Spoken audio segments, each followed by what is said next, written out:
M.I.C.O.Y.C makes. Welcome back to M.I.C.O.Y.C. Today, I'm going to make a doorstop. I'm going to be using Autodesk Inventor for this. You could use Fusion 360, but I just like Autodesk Inventor just because I've used it before. I learned how to do this in college, when I was at school. So I didn't really have a plan for what I was doing here, but I decided I was just going to sort of draw it out.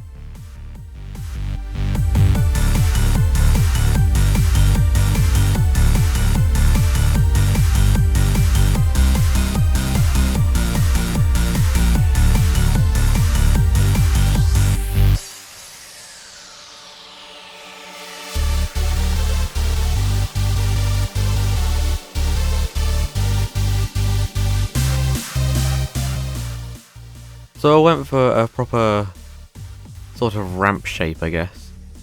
And then I realised that we had a bit of a taper on the bottom, where the thin edge would go almost to a complete point, and that was going to be difficult to 3D print. So I just extended the bottom a little bit, just like so. And that gave us a nice shape that would be easy to 3D print.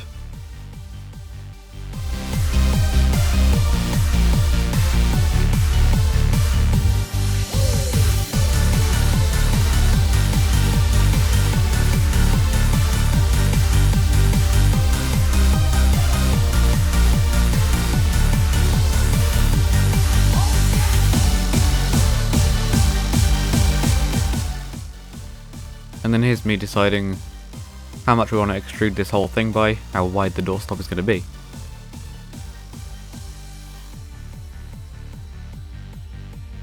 Didn't want it to be too fat, otherwise it'd just look ridiculous. But too thin and it won't stand up properly on its own.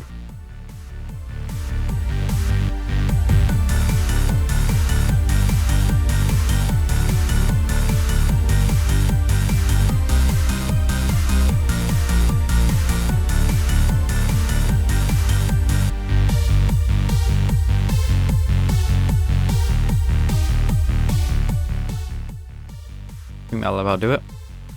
You can see the dimensions as I'm working along this.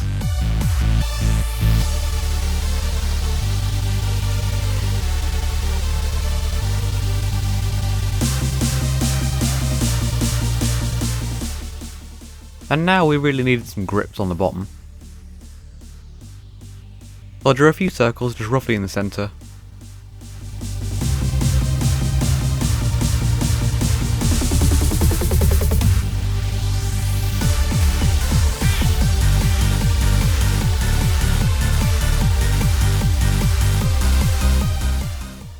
I tried to space them out evenly, although no one's going to see this, so it doesn't really matter too much.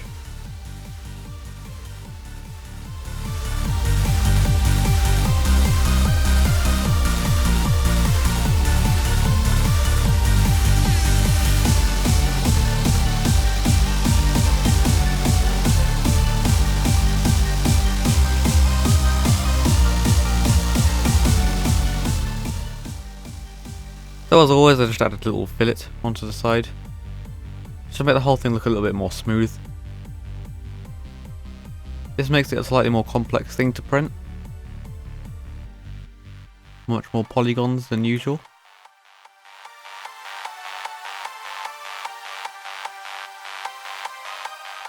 So I'm just going to add a few grips now. Just some dips that the door can slot into when we close it. You'll notice that I completely forgot to add the extrusions on the bottom, but we're going to ignore that for now. I'll fix that later on, don't worry.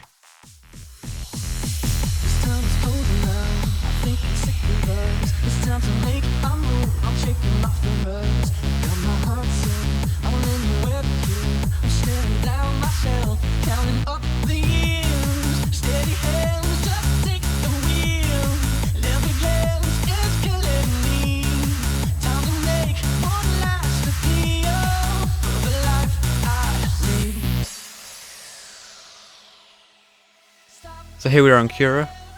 Let's go through some basic settings. So this is 0.2 millimeter layer height. I went for 100% infill on this because I felt like I wanted this to be strong if it's going to be supporting doors and whatnot, it needs to hold up to some wear and tear.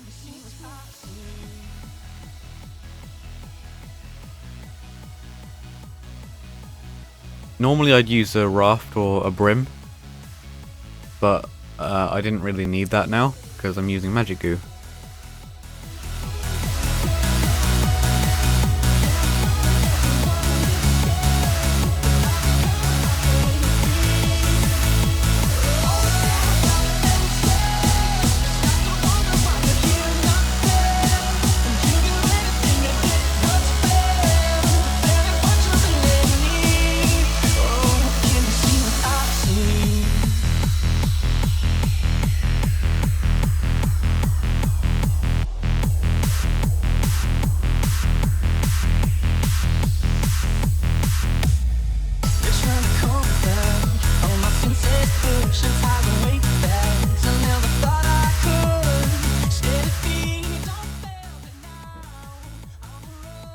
There it is off the printer.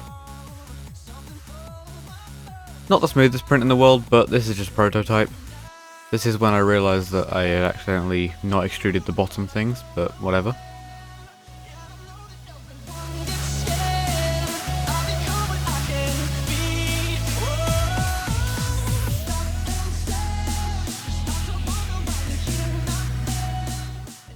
So you can see all the little divots on the top that we put on to hold the door in place. There aren't many of them, but this is just a prototype.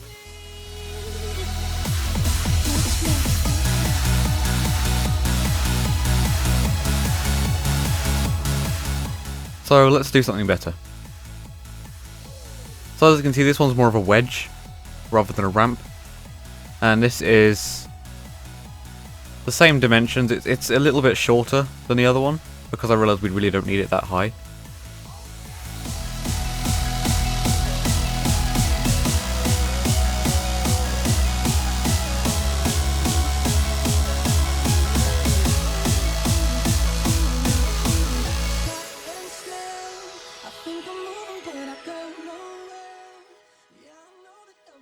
I also extruded a bottom grip this time.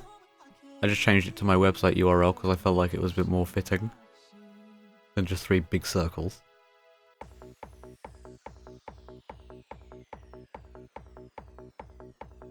The grips are now much more even and a lot smaller.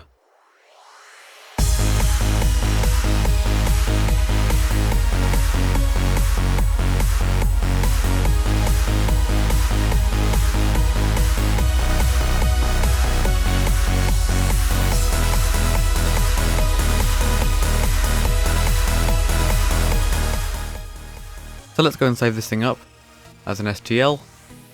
Simply be going to File, Print, and then Print Preview.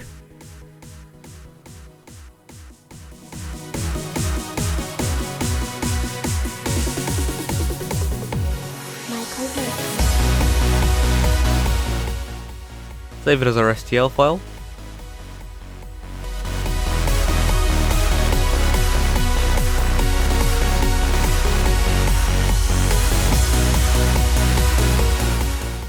I'm also going to save the project just because if we mess it up now, we don't want to lose it.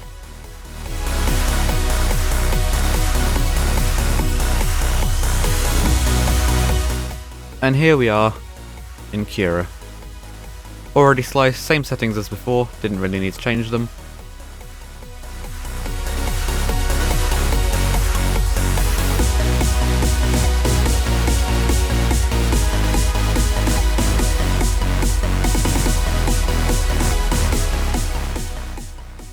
You could probably imitate the strength effect without infill by just using a lot of perimeters, but I didn't really want to do that, so I just stuck with infill. 3D printing nerds will tell me that that's wrong, but I don't really care. I do this how I want to do this, damn it.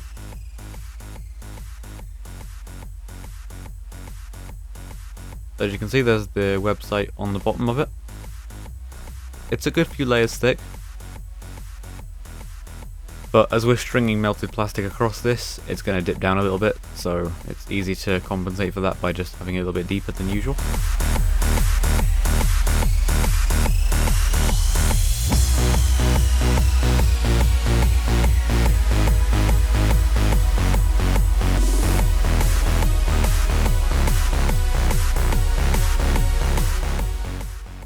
And here we are with the printer. Now my printer actually has a bit of an issue at the moment where it will put ridges on the side of things. Almost like a layering issue. But regardless, it came out nicely. Website URL on the bottom works well.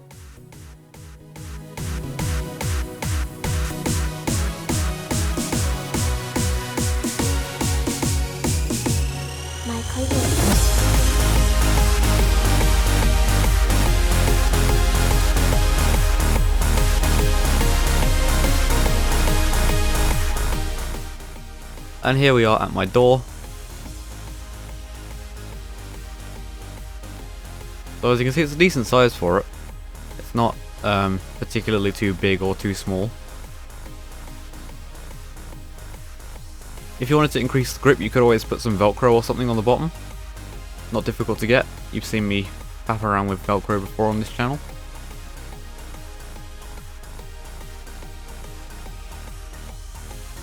Of course, you could just invent your own belt or something. Pom-pom balls, whatever you want to put on the bottom. Go wild. You create what you want. So you can see the door moves a lot. And if we firmly put our doorstop underneath, and then we give it a little push, nothing moves. Obviously, if you give it a strong push, then it'll move. It'll slide around. And you'll have to put it back under. But it's not like you're preventing some super strong dude from knocking down your door. You just want the wind to stop blowing it shut. That's about it for this video. The Thingiverse file will be down in the description below. Thank you very much for watching. I'll see you next time.